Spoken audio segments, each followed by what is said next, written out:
just to remind us that in 6 days the Lord created the heavens and earth. One of the reasons we keep the Sabbath is as a sign.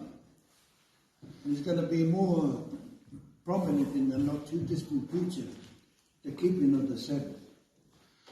And I think how a lot of people need to understand and to realize, morning, son. Yes, truly, in 6 days, the Lord our God created the heavens and the earth. And he looked at all that he created. The last he ever created was you and I. And I think of how God in his wisdom, when you think of it and as you begin to understand God's ways and God's plan, when you begin to understand it was planned right from the beginning. And I think how wondrous and how marvelous how God came down and dwelt in amongst men. For the Word became flesh.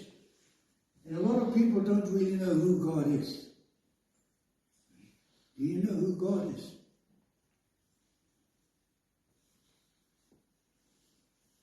He is the developing start of all things. He existed.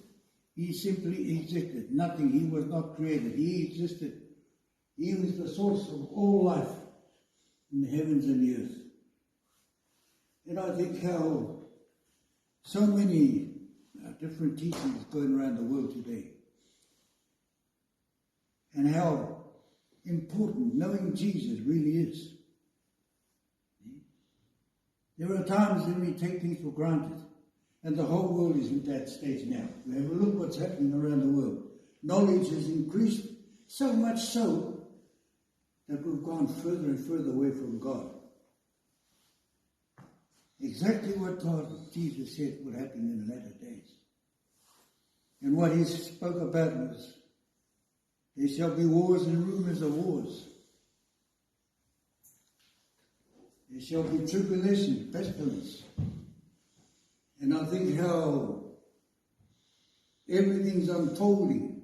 When I look at the book of Revelation from the beginning, from Genesis right through, and you see the history of the children of Israel, how they promised, like how a lot of us promised we're going to be doing this and all that God has said we will do.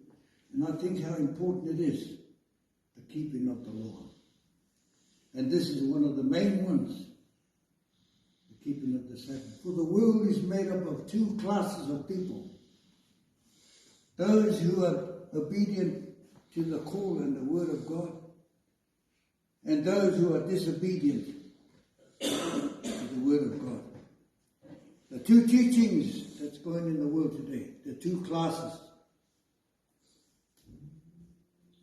And I think how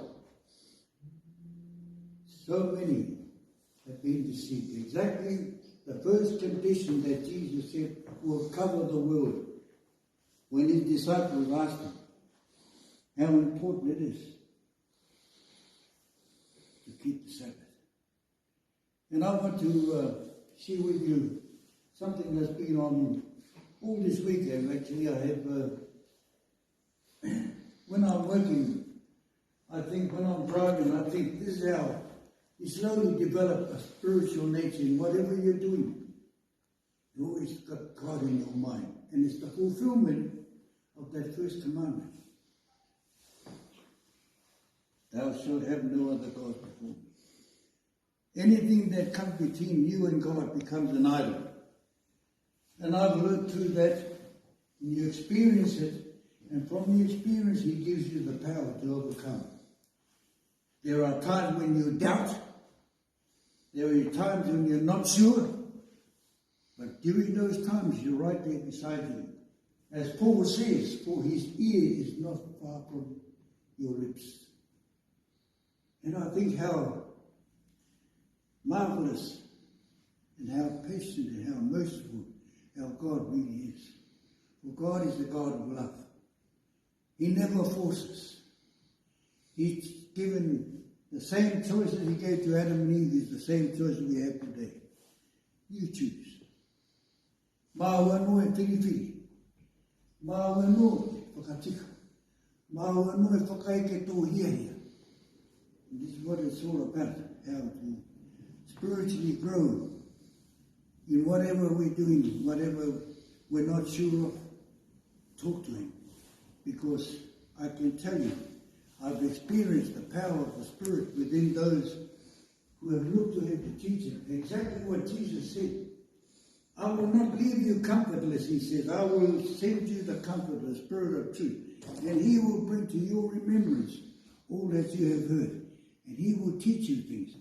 And when you experience that Spirit in your life, but you have to be obedient.